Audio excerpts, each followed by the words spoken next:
many ways can I be grateful? How many ways? Given the chance, I'm gonna tell you now. How many ways can I give thanks for the blessings I have known? I've got a list, and I will tell you how. Grateful for each breath awake, grateful for each step I take, grateful that I'm here to play my part. Grateful for the morning sun, grateful when the day is done, grateful that I have you in my heart.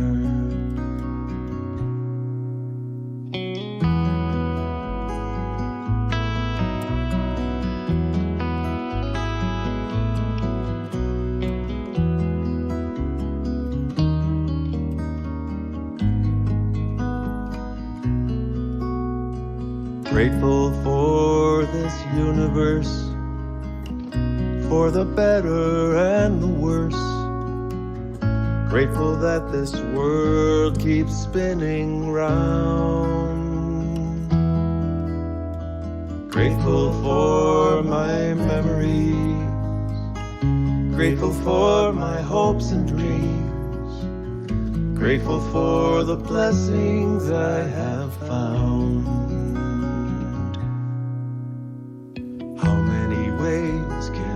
Give praises for all the gifts I have. Given the chance, I'm gonna shout out loud. Grateful for each breath awake, grateful for each step I take, grateful that I'm here to play my part. Grateful for the morning sun, grateful when the day is done, grateful that I have you in my heart. How many ways can I be grateful? How many ways? How many ways can I be grateful? How many ways? How many ways can I be grateful? How many ways? How many ways can I be grateful? How many ways? I'm grateful. How many ways can I be grateful? How many ways? I'm grateful. How many ways can I be grateful? How many ways? I'm grateful. How many ways can I be grateful? How many ways? I'm grateful. How many ways can I be grateful? How many ways? I'm grateful. How many ways can I be grateful? How many ways? I'm grateful. How many ways can I be grateful? How many ways? I'm grateful. How many ways can I be grateful? How many ways? I'm grateful. How many ways can I be grateful? How many ways? I'm grateful now.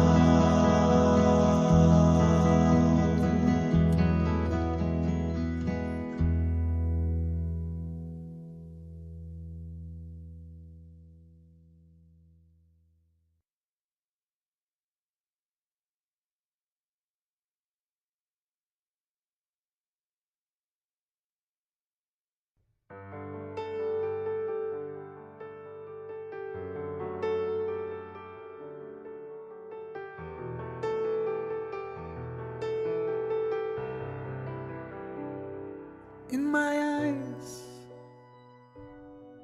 in my mind,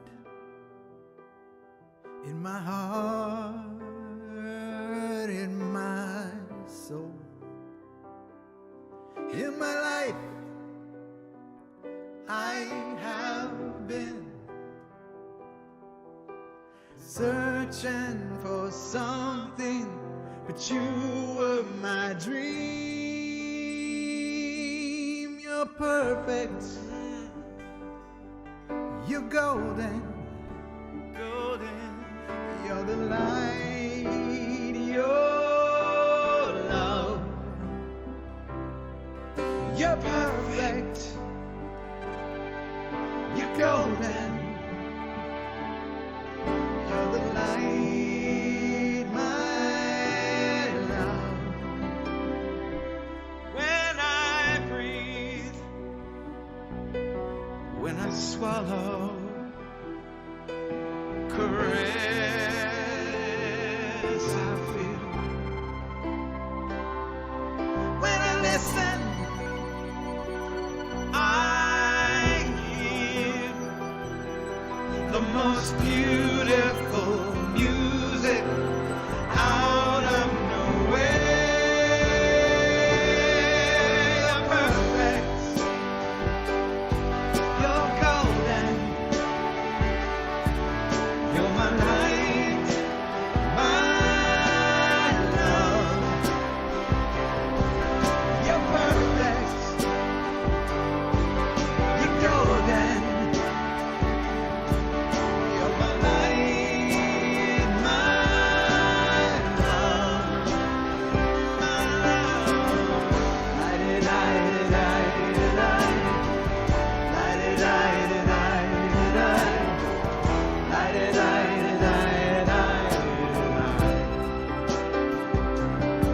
When I'm sad and dark, shallow and in doubt. When I'm trying my best to put one foot in front of the other. Perfect, you're golden. You're the light of my life. You're the love from forever. In your reflection, I'm perfect. So I keep looking at you to keep witnessing my perfection.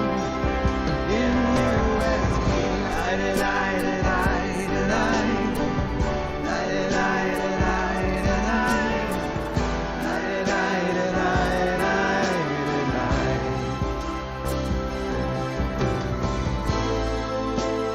Always there, never leave, holding me, set me free, guiding light, your empathy, confidence to express it as me.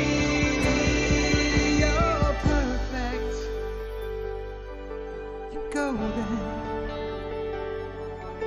You're the light of my life, you're my love from forever. Your reflection, I'm perfect. So I keep looking at you to keep witnessing my perfection. In you, light it, light it, light it, light it, light it, light it, light it, light it, light it, light it, light it, light it, light it, light it.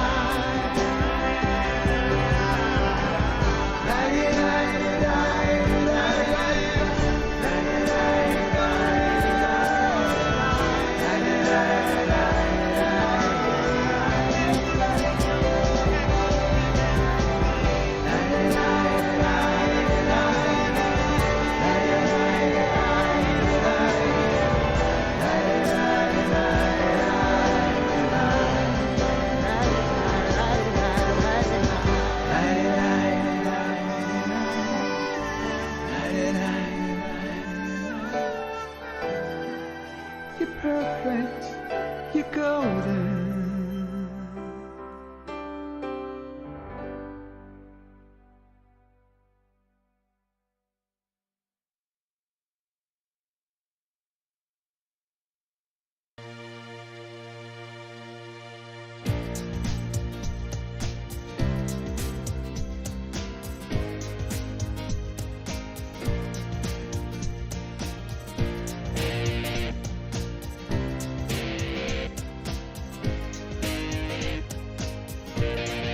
I'm in the right place at the right time. I am just where I'm supposed to be. I'm in the right place at the right time. I am just where I'm supposed to be. I'm in the right place at the right time. I am just where I'm supposed to be. I'm in the right place at the right time. I am just where I'm supposed to be. Oh, my soul is welcome here. Oh, my soul is welcome here. I am getting the message loud and clear. My soul is welcome here. Oh, yeah. Hello and welcome to the People of Diversity Sunday service. We are a multi-faith community and we believe that there are many paths to one divinity. So what does that mean for you sitting at home, watching on YouTube or Facebook on a Sunday morning or perhaps on a Sunday afternoon, or you've checked back in through the week? We have 10 different faith perspectives and 10 different musical artists or acts. We give each of those groups a single word topic at the beginning of each series. Each series is 10 weeks long. We ask each of our speakers and each of our musicians to, one at a time, send in a 20-minute, 25-minute video on topic. And we ask our musicians to send us 2 videos on topic. And Becky and I say hello and goodbye, and we send it all to Philip and his magical team, who turn it into a Sunday service. If you would like to join us in this endeavor, www.peopleofdiversity.org. If you'll hit that donate key in the middle of, or button rather, in the middle of the page, and move as you're directed. Donation, tithe, offering, whatever word works for you. We are grateful for all that comes through. We are now on the topic of illusion. And last week we had our Wiccan representative, Oracle Hecatios, and his musical guest was Jennifer Farron. I learned a whole lot about Wicca. Yeah. Today we have our New Thought representative, Reverend Sue Bailey, and her musical guest is Kimberly Morkington. I think this is only Kim's second time, right, to be with us. So her first time was great. Awesome. Yeah. Next week we have our Melchizedek Christian representative, Reverend Solidia Junis, and her musical guest is Neil McNaughton. So, if you would like to see past services, go to the People of Diversity Facebook group or Facebook page, and they're available there. We also have a YouTube channel, People of Diversity YouTube channel. You can watch the service live on Sunday morning if you aren't a Facebook fan. And you can also go back there and use their playlist function and search on topic. So, say you want to see all the talks on diversity or all the talks on oneness. Or you can search on faith perspective. You want to hear all the talks by our Hindu representative or all the talks by our Jewish representative. So that's a really nice function on the YouTube channel. So you can do that. We have a second broadcast on Sunday evening at 5:45. It's the morning service rebroadcast at 5:45 on Facebook Live. And if you want to get Facebook notifications, it makes it really easy to get on and see the service. You just got to push a button. You just have to go to the Facebook group or the Facebook page and join. And on Sunday, you'll get the little thing in your on your phone or your computer that says push this button, and you'll be right in there with us. So each week we bless a country. So if you know anything about the country that we're blessing next week, send me something. I'd appreciate it. To the email address below. Next week is Nepal. This week we are blessing Nauru. This was a really interesting one. Nauru is an island located in the Pacific Ocean. It's 26 miles south of the equator and 1,800 miles from the northeast coast of Australia, out in the middle of nowhere. Nowhere. It's only 8 square miles big, and it is the 3rd smallest country in the world. It has a population of about 12,800 people. Yeah. So their religious makeup is they're 36% congregational Christians, 33% Roman Catholic, 25% other Protestants, and 7% traditional folk beliefs. Doesn't that make like almost 80% Christian people? Yes. Okay, I thought so. Okay. That's new math. It is the least visited country in the world. Only about 200 tourists per year go there. However, Queen Elizabeth visited there during her tour of the South Pacific in 1982. Phosphate mining has decimated the center of the island. Most of the island has just been stripped, and that has ruined their economy. About 85% of the land has been strip mined and is unusable. Only 18 miles of roads are there. They have 1 5-mile railway, and they have 1 hospital. The Nauru government opened a detention center in 2001 at the request of the Australian government for Australia to send people that try to get into Australia illegally on boats. So the center has been condemned by many countries and organizations for its appalling conditions, and the last detainee in that center was removed this past July, so it's been there for 22 years. This past July, and but the Australian government is paying Nauru to keep the detention center open as a deterrent to illegal immigration. Oh my. Yeah, that's interesting. Nauru is the most obese nation in the world, with 70% of the population considered seriously overweight. And the last one, this is the most hopeful fact I found about Nauru. The Nauru Rehabilitation Corporation was established in 1999 to revitalize the land that has been mined and promote sustainable land management practices. And rehabilitation, they're working on rehabilitating the entire island, and it is predicted to take at least 20 years and cost over $300 million. But they are making progress. I saw pictures of things that look like they were moving in a good direction. So, yeah. So let's hold the people of Nauru in our hearts. Let's see them having a nice, beautiful place to live. It said the water around it is, once you get away from the island, away from the impacts of the strip mining, that the water is beautiful, and there's lots of reefs and good diving and fishing. So let's see that type of habitats and ecology returning to their island, and we wish them health and we wish them peace, and let's hold them in our hearts and say these words together. May peace prevail in Nauru. May peace prevail on earth. May peace prevail in me.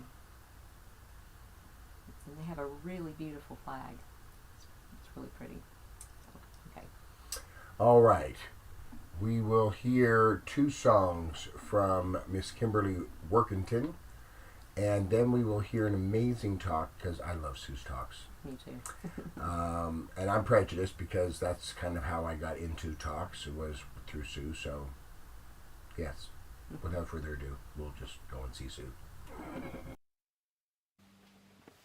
Hi everyone, I'm Kim Workington. Hope everyone's doing good.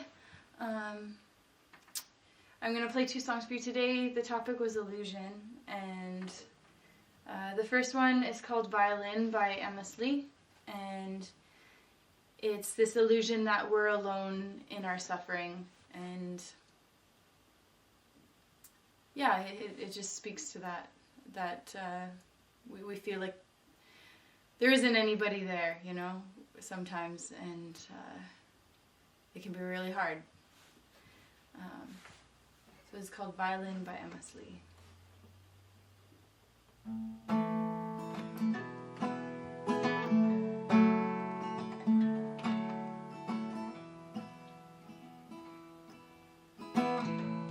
Lately I have been heading for a breakdown.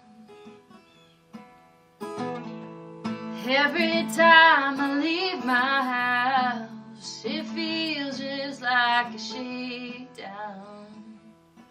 Between the street sweepers and the pushers are the lawyers who may as well be butchers.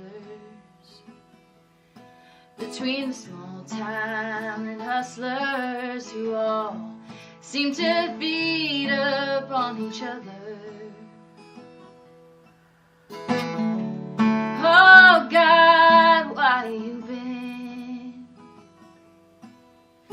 hanging out in that old violin while I've been waiting for you? Yes, I've been waiting for you to pull me through.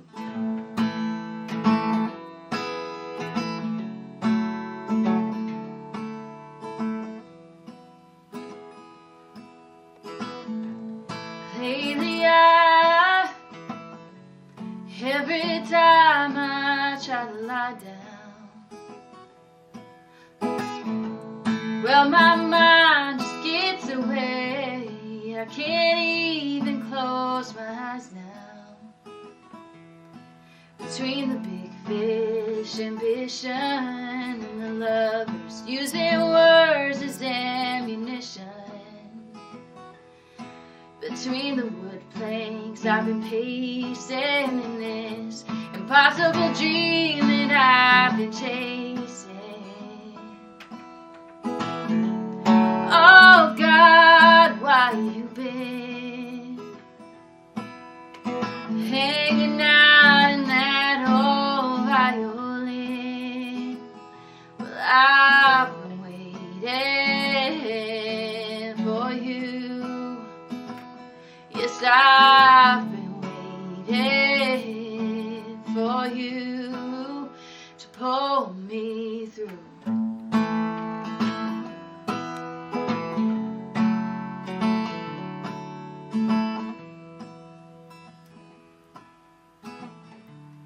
Oh God, why you been hanging out in that old violin? Yes, I've been waiting for you. Oh, I've been waiting for you to pull me through.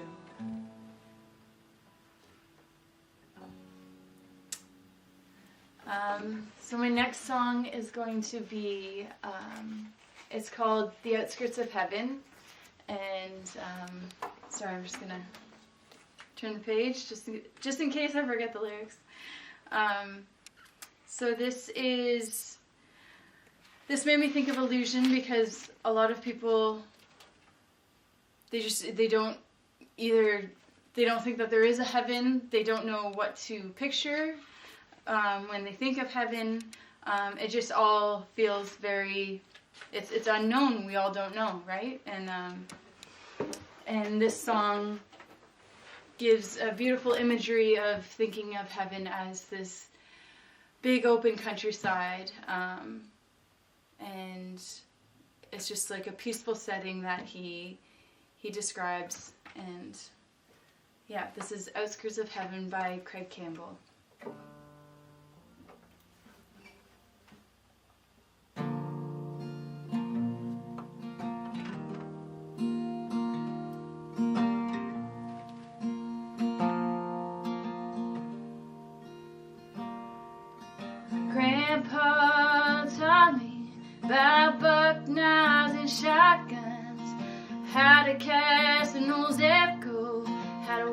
work a stick shift. He taught me the Bible about all 12 disciples and made sure that I know there's life after this with pearly gates and streets of gold. He said if I just believe, that's where I'll go.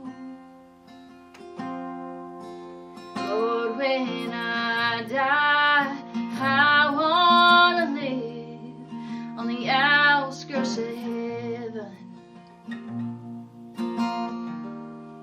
where there's dirt road for miles, hay in the fields, fish in the river, where there's dogwood trees and honeybees and blue skies and green grass forever. So Lord, when I die, I wanna live on the outskirts of heaven.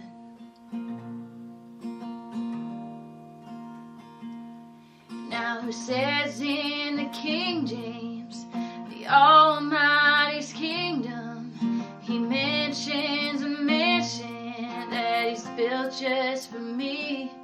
Now I'd gladly trade it for a farmhouse with acreage and a backyard that's shaded with a squeaky front porch swing. That's where I wanna hang my wings. Lord, when I die, I wanna live on the outskirts of heaven, where there's dirt road for miles, hay in the fields, fish in the river,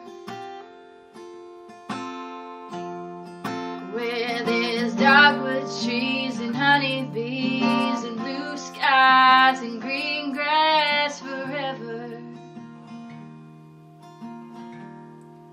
So Lord, when I die, I wanna live on the outskirts of heaven.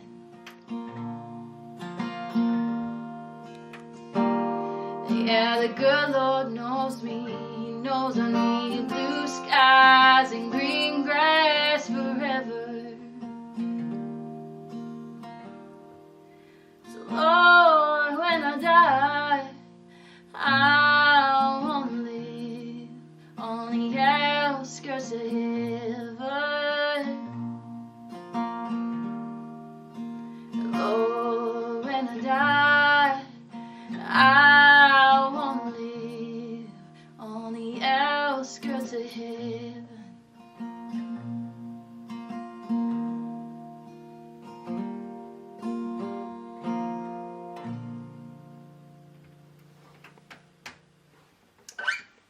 Thank you for listening. Hope you all have a great day. There's an old story about a farmer. And one night the farmer's horse ran away, and the neighbors sympathized with his bad luck. And the farmer says, good or bad? It's hard to say. And a few days later, the horse returned, and he brought a whole wild herd of horses with him. And the neighbors commented on how lucky the farmer was. And the farmer replied, good or bad? It's hard to say. The son chose the best of the wild horses and began to break him in, but he fell off the horse and broke his leg. The neighbors shook their head with the bad news and said they had so much sympathy for the farmer. And the farmer said, good or bad? It's hard to say. And the next day, the army passed by, and there was a war going on, and they were looking for recruits to fight. And seeing the farmer's son with a broken leg, they realized that they couldn't use him, and they rode off. Well, the neighbors commented on how fortunate that was for the farmer. And of course, the farmer says, good or bad? It's hard to say. Is it good or is it bad? The truth is, it's always hard to say. We think we know what's good and what's bad, and we don't. And so when we start feeling really spiritual, as you might be doing, as you think about this, you might say, well, you know, I think I do know what's good or bad. And the truth of it is, we don't. We have a lifetime of input, good and bad, from our society and our teachers and our parents and our religious training. And we've had a lifetime of declaring things either to be good or to be bad. But do we really know if it's good or bad? We have no real idea, do we? Because we've been trained to live in a world of illusions. And these illusions have been designed by the consensus of millions of people that have come before us and a lot of those people around us today. And I want to say something about it's all good. It's all good is a way, in my opinion, of being able to calm a situation or to avoid a situation or to move on from a situation that probably feels bad. And I'm not talking about, is it ultimately good or is it ultimately bad when we see something happen? When we see it, we define it. And often when we say it's all good, what we're really doing is saying, I don't know how this can be any good, but I'm going to, in a positive way, try to put a spin on it so that I don't have to feel bad because it really isn't so great. So before we go any further, I want to define illusion. According to Webster, illusion is this: something that deceives us or misleads us intellectually. Something that is believed to be true or real, but is actually false or unreal. We use lots of words to describe illusion, like dream, fantasy, hallucination, mirage. There's a really long list. So what we see is not necessarily what we get, but is it good or bad? It's hard to say. I've been in India several times, and after my first trip, I returned with a completely new perception of my life, my work, my beliefs, and my world. And the most important thing I learned from that trip is there's no right or good or wrong, bad. Now that you might have to, sit a second and take pause and think to yourself, well, I'm sorry, but murder and child abuse are absolutely bad. And for the sake of a whole nother conversation, I'll agree with you on that one.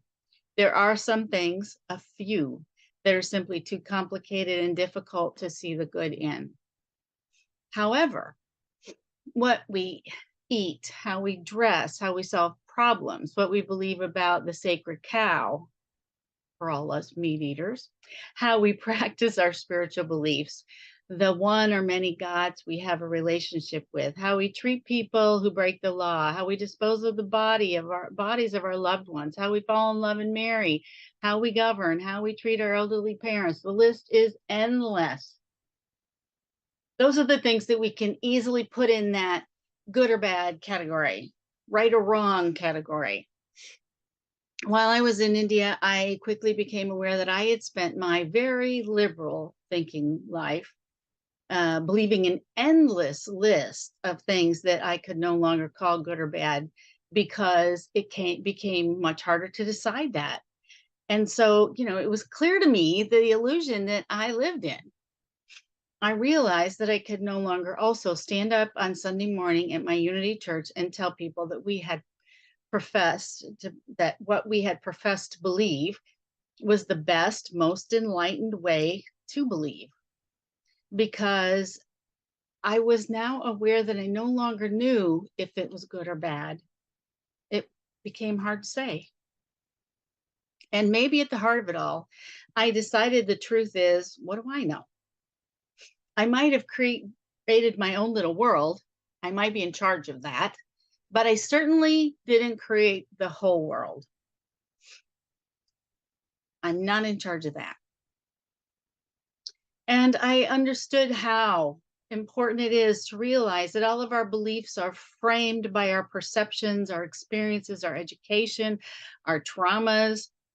And we find the illusions that make us most comfortable within that framework of influences.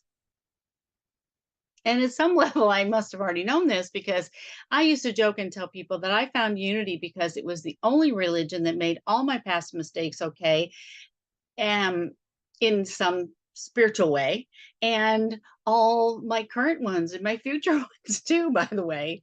It was, I didn't have to feel guilty. But now I saw spiritual ideas, spiritual development, beliefs, and practices very differently. I started to see that it was likely to depend on what part of the world you came from. It was influenced by climate and historical, political occupation and freedom and oppression and language, and more than just our personal experiences. And if we look closely at Christianity, we will see all those same influences played a part in forming current Christian beliefs. So, like it or not, I believe that if I am willing to be honest, it's hard to say if something is right, good, or wrong, bad. Maybe these are only more tightly held illusions.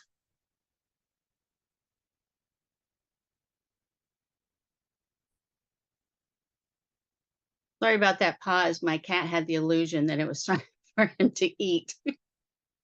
So anyway, if we look closely at Christianity, we'll see all these same influences played out. And if we look closely at our lives, we'll find that most things that seemed bad at the time eventually resulted in a change that was in our favor. So that same Unity Church that I was a minister of went through some turmoil, ended up in me being fired. It was ugly and heartbreaking at the time for not just me, but for a lot of people. But that devastating event is the reason that the pod, the People of Diversity, was created. Without that event happening, you would not be listening to this today, nor would all of us who, were in the early years of the pod together, had that experience of all that growth and, magical times that we had together. And I want to say this about the statement, life is an illusion, before we go on. No doubt you've heard it. Maybe you even say it. This life experience is happening. We are in bodies and we are having experiences, and those experiences are causing us to have all manner of things happen to and through us. However, what can make this statement true and more understandable might be that the illusion in this life lies in the way that we perceive all those things that are happening, the stories we make up about them, the beliefs we have, and the way we respond to those experiences. Financial guru T. Harv Eker puts it this way: everything is neutral and nothing has meaning except for the meaning that we give it. And that statement defines the quote, life is an illusion, perfectly.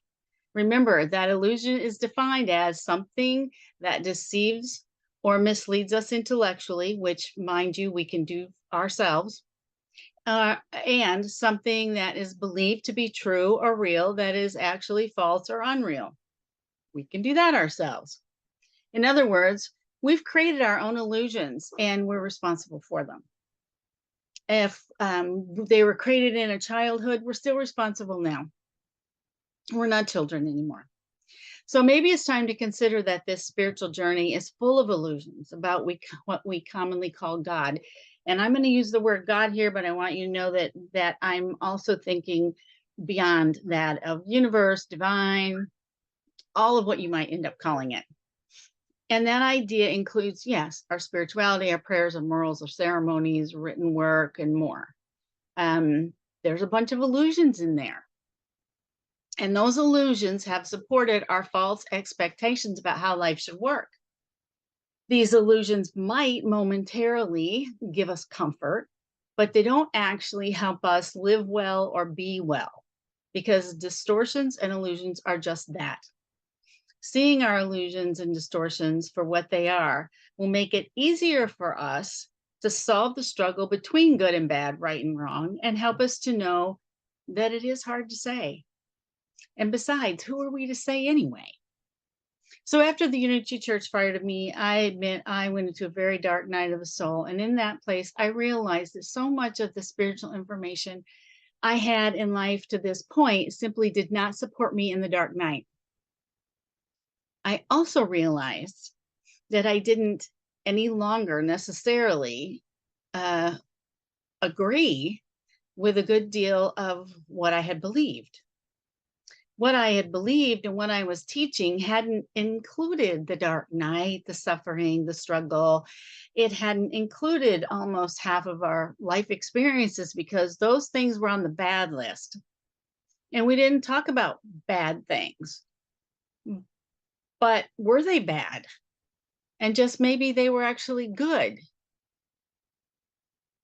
I couldn't say. I assumed from what I had been taught that there was a way, if I did it right, not to allow this devastating event to cause me any pain. If I trusted God enough, I should be unscathed by it all. Or if I prayed and meditated enough, I would be freed from the confusion of it all. The truth is, I had absolutely no relief from the pain and confusion of it all, no matter what I did. My illusion was becoming clear to me. I had believed in things that could not magically save me from the pain. Spiritual leader Stephen Smith puts it this way: our expectations and illusion of how God should behave began early in our spiritual formation, beginning with our parents, teachers, and early experiences, shaping our hearts to believe that God is this way and behaves that way. I want to put a little stop here for a second. That includes those of us who learned one thing as kids and now just chose something else. That still applies. Through fairy tales in Sunday school and adults, we shaped our thinking. Our hearts were shaped into to hold on to illusions that many of us found ourselves still clinging to today. Some were helpful, good, and obviously some were not. When I saw this statement, it brought me back to my first religious illusion. I was baptized at age 10. My Christian religion taught me that once I turned my life over to Christ, everything would be different. Apparently, Jesus would be on my side after that. I was baptized. And then I waited, and I waited, and I waited, and I prayed, and I never missed Sunday and Wednesday services at church. And Jesus never showed up, even though everyone said he would. This was my grand illusion, my grand spiritual illusion number one. But the truth is, for many years, I called this bad. But was it? Because it set me on the path that has been the journey of my whole entire life. To find out where and what Jesus and God actually are, which eventually included every spiritual belief, every deity and guru, with this whole entire vast, spiritual journey in the world that we all take in some different ways. It really put me on the path of figuring out, finding out, and learning about, and having experiences of all those things. Oh, and by the way, Jesus still never showed up. Many of us as adults believed we've discovered a new and better and clearer way. I mentioned that earlier. Way to experience our relationship with God, and that does not make it good. It still could be bad. It's hard to say. I can say that based on what I've seen firsthand. Not only does Christianity and Islam have, and other religions have fundamentalists, so does New Thought. And every spiritual path, you may or may not be on the kinder, more fair, peaceful, and enlightened spiritual path. Or you may have changed your path, but you're still not that person. Illusions, for many of us go something like this. If I do it right, God will bless me. If I follow the rules, and think all the right thoughts, then I won't get cancer. If I pray positive and affirmative prayers, then I won't get into a car wreck or be poor. If I meditate and focus on positive scripture and daily writings, then my life will be good and no negative things will happen to me. This if list is endless. And the one that I thought of, or is the one that we say so often in New Thought, cancel, cancel, cancel, is that bad or is that good? It's hard to say, isn't it? I had a thought. I wish I wouldn't have had it. I go cancel, cancel, cancel. But that might just keep me from, the deeper exploration of what I said, why I said it, and why I felt it needed to be canceled. Stephen Smith goes on to say this: in the scriptures, we discover that most of the personalities we know anything about experience some form of shattering experience where their own deeply held illusions and convictions are shattered into 1,000 little pieces. Jesus seemed to have a soft spot in his heart for men and women who had distorted views of life and spiritual things. Perhaps this is why he told us the truth will set us free. Think about all these characters in the Bible. I seem to recall that none of them, despite their prayers, escaped some painful life event. I mean, just take a look at the guy at the top, Jesus, who did everything right.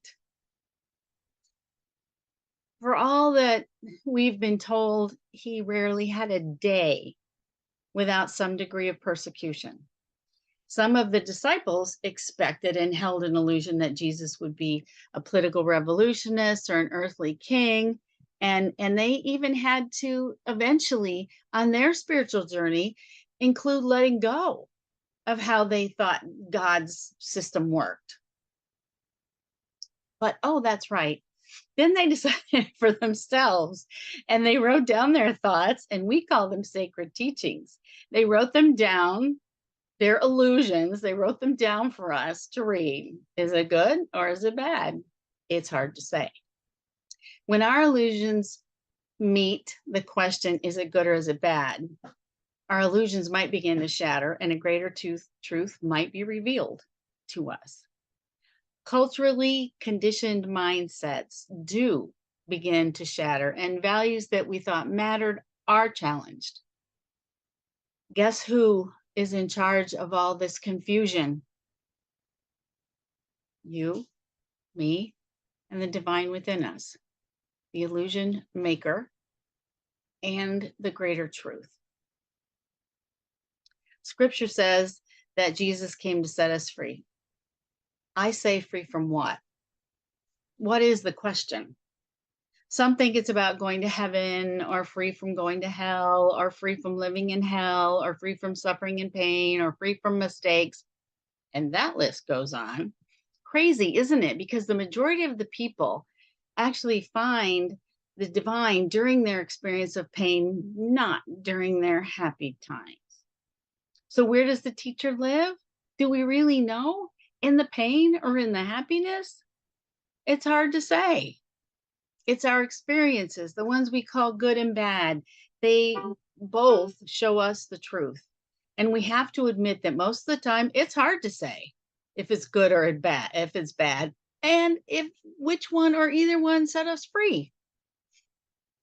In some way, most of us think that the direction of our spiritual life will set us free from something we're afraid of experiencing. Any illusion needing to be transformed is fair game to be dismantled. Maybe, but only maybe, God actually wants us free in the way that we've defined. And if so, free from what exactly? Is it the good or the bad God wants to free us from? I think that what many of us think of as God doesn't care what's happening to us in any given moment. We care. Something we might call God in us might care. But something out there does not care. And that God within us already knows that there is no good or bad or right or wrong. So it's our illusion. It's our third dimensional illusion that causes us all these sort of difficult places where we get stuck between what's good in our life and what's bad in our life, and what's good in our experience and what's bad in our experience, what's good in our world and what's bad in our world. That God inside of us knows that, and all of the divine knows that we are in an experience on planet Earth. But there's where the controversy begins. What about the rest of the story? Which illusion do you like best? Which one do you let be your guide? Which one is good today or bad today? It's hard to say. And the longer you're on this path and the more honest you are with yourself, you and the less you fear, the more you'll no longer be able to say if it's good or if it's bad. Smith gives us this description of the way it has worked for me. He just happens to have this and it worked. It's just exactly the way it worked for me. I, for one, find it hard to lay down my programs that I have held for years and lay them aside and stand in my theological nakedness and confess. I don't know how this is going to turn out. Somewhere along the way, we have to look at our programs of happiness, of how we thought life and God would work, and begin to rebuild our lives. It often flows in a pattern that goes like this. We construct our views about life and God. We have to deconstruct our views about life and God because our earlier ones held beliefs that don't work anymore. Then we construct our views and beliefs about God to accept something different, maybe more of a truer image of God and life and ourselves. And that, pattern of evolution could go on for a very long time. We do have to ask the hard questions of our illusions. We need to let ourselves sit in our own disappointment as often as it takes when we hear the news of another friend being diagnosed with cancer or in a horrible accident. People who prayed, meditated, lived in faith as much, if not more than we do. And maybe we have to understand in a new way what is actually meant by thy will be done, not mine.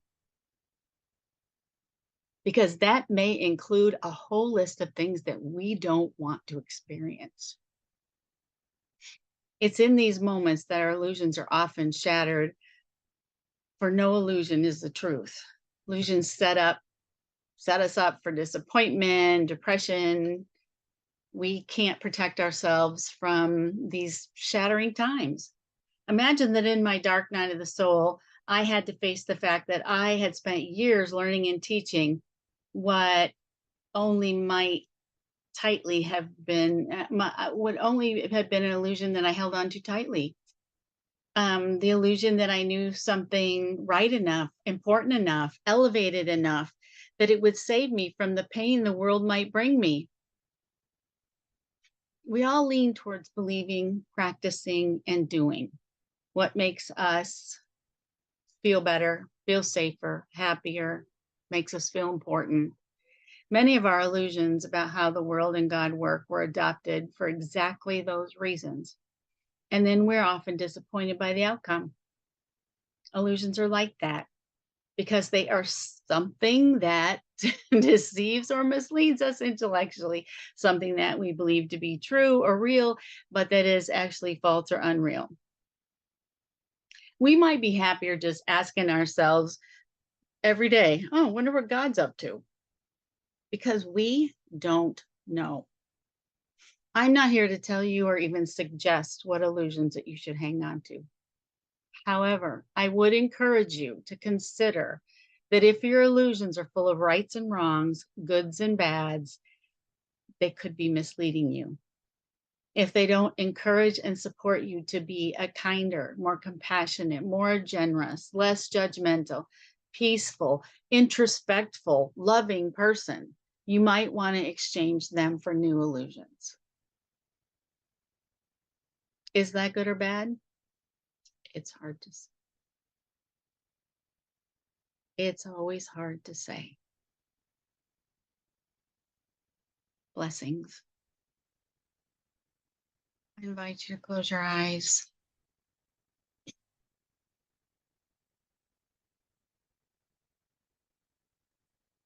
And just breathe slowly and calmly and peacefully. Take a few deep breaths.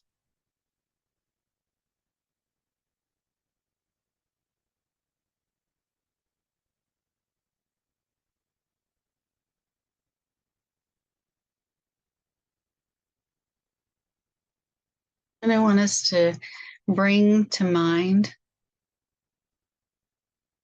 something that happened in our lives that we called bad. Something that was painful,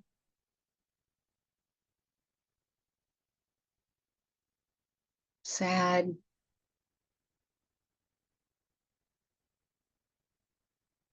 maybe something that still feels painful now as you think of it.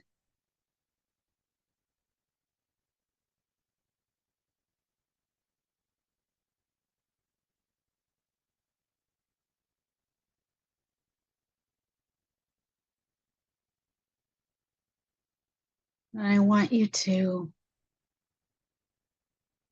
trust that the right thing to do is to be grateful.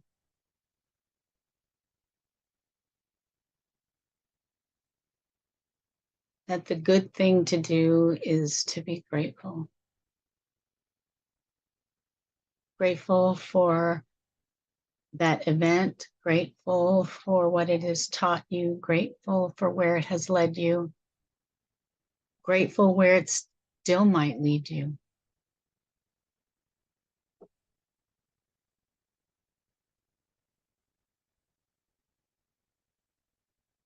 In the grand scheme of life and the illusions in which we live, we truly have no idea what is good, what is bad, what's here to help us, why it hurts us.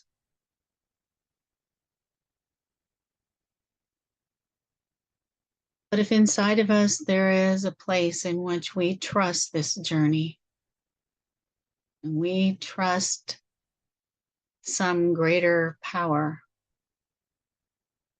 that's in this journey with us,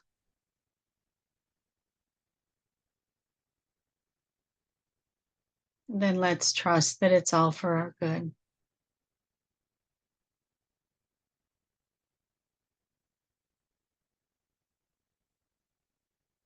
Even if we haven't seen that yet, even if consciously we never figure that out, if we never can put the puzzle together, we can ever realize it, we can ever get over the sadness, we can ever find anything in it but pain.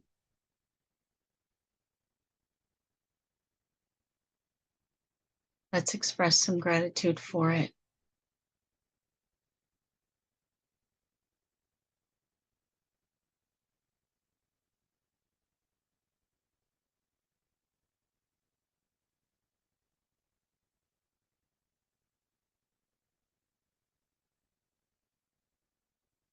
Gratitude opens up our hearts,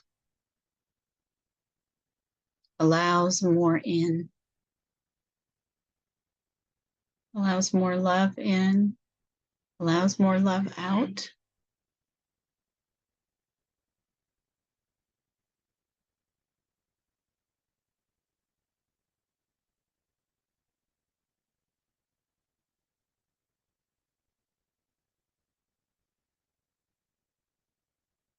And so we say thank you for this, not only this pain and every other painful and joyful and happy and celebrative moments we've had in this life, those moments that brought us to tears with happiness, and those moments that brought us to tears with sadness. We still say thank you. Thank you for this amazing journey that we're on, for the complicated and beautiful way that it plays out, the magic that seems impossible.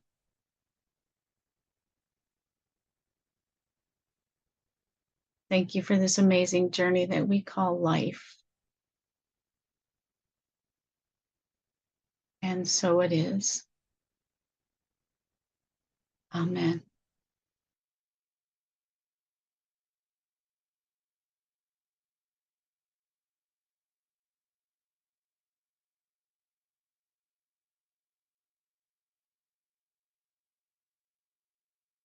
Thank you, Kim. Amazing songs. We're grateful that you have joined us. Sue Asbild, thank you so much. Hope to see you in the deep dive after the morning service. Philip and extended team, thank you once again for turning the crazy into wondrous. If you have any needs in this department, please see Philip and his team, and they will take good care of you. Following the morning service from 11:45 to 12:15, we will have a deep dive. The password is truth. The link is in the post or right below us right here. If you would like to catch it again, look back at 5:45 this evening on the People of Diversity page. We will rebroadcast it then. If it already is this evening and you don't want to watch it on Facebook again, it's available on the YouTube channel. And if you want to look back on anything in the past, all down the side of the lives and the archives on the Facebook pages and in the playlists on YouTube, you can look back 3 to 3.5 years of services. It's pretty amazing resource. Next week, we will hear from Reverend Lydia Junis and our brother Neil McNaughton from the Great White North of Canada. If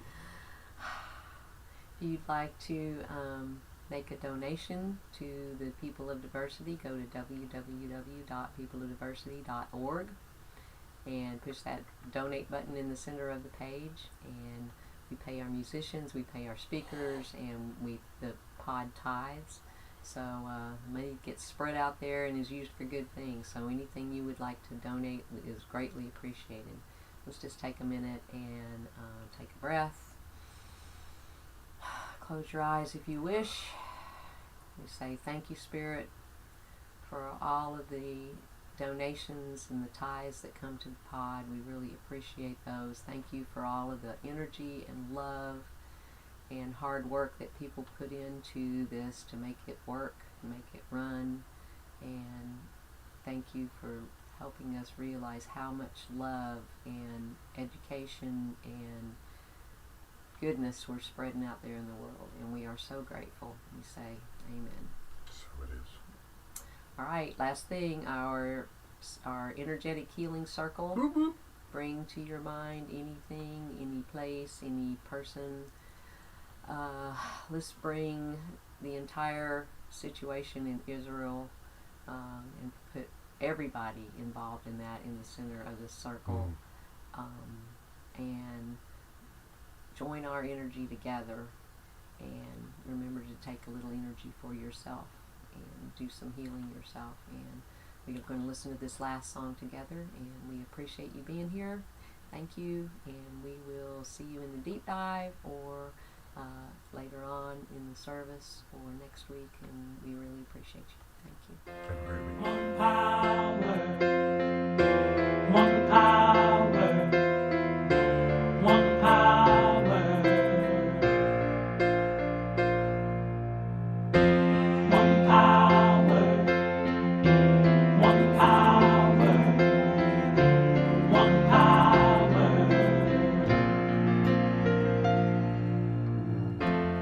There's one power invisible, and you see it everywhere and every day. One power indescribable, and you speak of it with every word you say. Mysterious until you know the truth. As simple as the love inside of you. Call it God, call it Spirit, call it Jesus, call it Lord, call it Buddha, bottled love, angels' wings or heaven's door. But whatever name you give it, it's all one power, can't you see? It's the power of the love.